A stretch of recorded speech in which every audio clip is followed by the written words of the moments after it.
Welcome to the part of the channel where I showcase all the type of tech that I use every day for the longest time. Probably for the past few years. It really depended on whether I really needed to change something or I just found it to be a very good product that I find practical and great for my life. I'm starting off with mice because, as you know, I'm a tech reviewer. I get to review lots of mice, lots of computers and smartphones and etc. But something as important as a mouse to me, it kind of has to do a lot of things for me in a certain way. This is the ROG Strix Impact 3 wireless, and it's pretty comfortable for, you know, the smaller hand gang like me, and also for people who are looking for grip and partial claw styles. It's also ambidextrous for my left hand gang out there, though the side buttons are only on the side here. But the shape of it, you can definitely see that you can use it left-handed or right-handed. It's also one of the flatter mice out there, so people with like really large hands looking to get a mouse that they can completely envelop just like this, yeah, this is not for you. It's not just going to be able to, you know, secure a full palm grip with its full coverage. So yeah, this is ideal for travel and going places as well, but for me, this stays at home, and it's actually the main mouse I use every single day for the longest time. And you know what? It's not even the most expensive mouse I own. This is now below 200 ringgit, and it works for me. It's a wireless mouse, and there's no means to use this wired at all. As you can see, it's really freaky for some people, but there's like no USB port here to be seen. So you can definitely know that this is independent battery operated, and you can use it, you know, on Bluetooth or on their own wireless 2.4 gigahertz dongle over here, the ROG Aimpoint receiver, which will be using the Speed Nova wireless tech. It's using the ROG Aimpoint optical sensor, and it's got a sensitivity of up to 36,000 dpi, 650 IPS tracking, and 50 grams of acceleration. It's neither the heaviest nor the lightest mouse out there. I know a lot of gamers and people are like seeking for like the lightest mouse, but this is not what this is all about. Without any battery inside, it's 57 grams, but if you put a battery inside, it can go between 68 or 72. That's weird, right? Why would you have two variable weights just because you put a battery? It's because this mouse is able to use both AA and AAA batteries. Let me get into detail about this real quick. So you'll just pull this side of the mouse here real quick to open it. Oh my god, that sounded loud. And it just pops right off. So it's just a nice plastic piece, which is also nice, replaceable. And inside is the section where you can see where the 2.4 gigahertz dongle rests and where the battery is. This is your AA battery, as you know, lying everywhere at home, and the smaller AAA battery, which also you would have lying around at home. But you can use both because this mouse comes with a special battery adapter right here that it comes into the shape of a AA battery, and all you need to do is just slot a new AAA battery in, close it, and it's in the size of a AA battery. And that means you can use any type of battery you have lying around. And even though we live in a time where, you know, all the gaming mice are like having built-in batteries and all you need to do is recharge it using the USB-C port or whatever, but what you're missing here is, you know, maybe you might not be able to find a spare battery when it runs out of its, you know, battery life cycle. And you may already have changed your mouse by then to a completely new mouse, a new model, or you're still trying to look for the same model. But this is a point of big convenience for me because I can buy these batteries anywhere.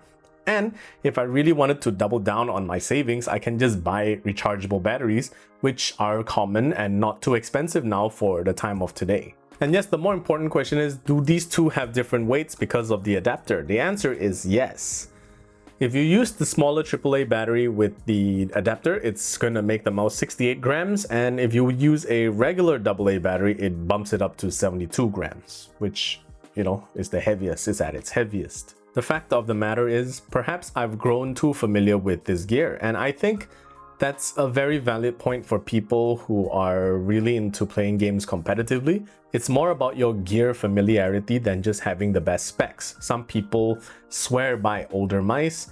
Some people keep trying to chase the latest mice as if there are latest innovations in sensor tech every single year or every 6 months. But for me, I've grown very familiar with this form factor and its comfort and, you know, that really long battery life because it's just using common batteries. So before I talk about battery life, we're going to talk about, you know, its wireless capabilities, right? The main point is using the Omni receiver, which is going to be using SpeedNova 2.4 GHz tech. It has 1000 Hz of polling rate, and that's pretty high performance for at least my standards. And it's actually just as responsive as being wired. The Omni receiver is also pretty good because these are easily replaceable. ROG does sell them and they're fairly common.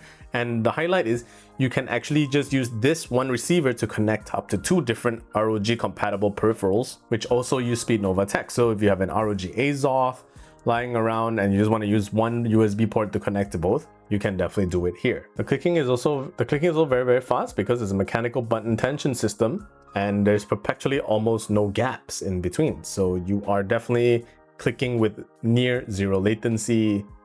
If that is a very important thing for you, I know it is for me when I'm playing games like Battlefield or COD. And the switches itself, it uses ROG micro switches, 70 million click lifespan, and they're actually replaceable because they're just using push fit sockets. So if you have compatible 3-pin mouse switches, you can just plug the old one on and plug another one in, which means you can actually have an influence and impact on the click and feel of this mouse, and also the ability to replace a dead clicker without sending it to warranty, which is great. Everything can be done by yourself and it's easy. Another 70 million click lifespan to go, and no worries about battery aging because when that battery is done, you just put another one in with common pieces of batteries. If you're just using SpeedNova mode, it claims up to have about 450 hours without the RGB lights on, and about 15 to 20% less of that number if you're using the RGB lights on. But the RGB is not a lot because it's just this one scroll wheel right here, which you can customize to have it on or off using ROG Armory Crate. And from there, you can also use this to indicate which DPI you're on, as well as how much battery you have left. It supports Bluetooth, and that's over 600 hours. That's a very, very long time. And from Armory Crate, you can do everything there. You can adjust your DPI profiles and can just use the button at the bottom to change that DPI dynamically on the go. And it's just right on top of the pairing button, and that's about it. So the sensor is right there, and the on-off switch is here, and letting you choose between wireless mode or Bluetooth mode. It's one of the most precise mice that I've ever gotten to use, other than my White Harp Ace that I've already retired, but I've used other mice as well, from SteelSeries to Razer. I also have a Pulsar X2H FR2 edition, which is more wide-bodied and also has a pretty good sensor itself. But I've leaned on to this so much because of its much thinner size and what it does for me, and just how good it is, because I don't have to worry about anything when it comes to warranty because I could fix everything by myself, unless I run this over with a truck. The takeaway is, when you buy gaming mice, or buy any mice for the matter, make sure you commit to being familiar with it, because it's all about gear familiarity with me. Because when you get accustomed to something and you like it, you're gonna want to keep using that thing. I see a lot of people buying really serious and expensive gaming mice for like 250 USD and above, and they're not even utilizing like 5 to 10% of its total potential, and they think that that's just going to naturally make them better at their games. But that's not true. The ROG Strix Impact 3 wireless definitely worked out for me, and it's going to last forever with me. I can change batteries, I can change its switches, and I don't have to worry about needing a cable for anything, because even if I did lose my dongle, I can buy a new one, which is very easily available, well, in Malaysia, at least in my region. So this is now below 200 ringgit, which is like what, less than 50 bucks USD.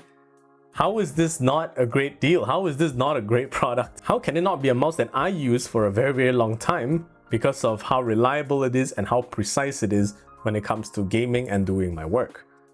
That's about it. That's something for you to ponder on. And I hope my video has helped you make a decision if you were looking to buy this exact mouse or looking for a good mouse, which I think is good. Thank you guys for watching. I'm Zen the Geek, and I'll see you guys in the next video.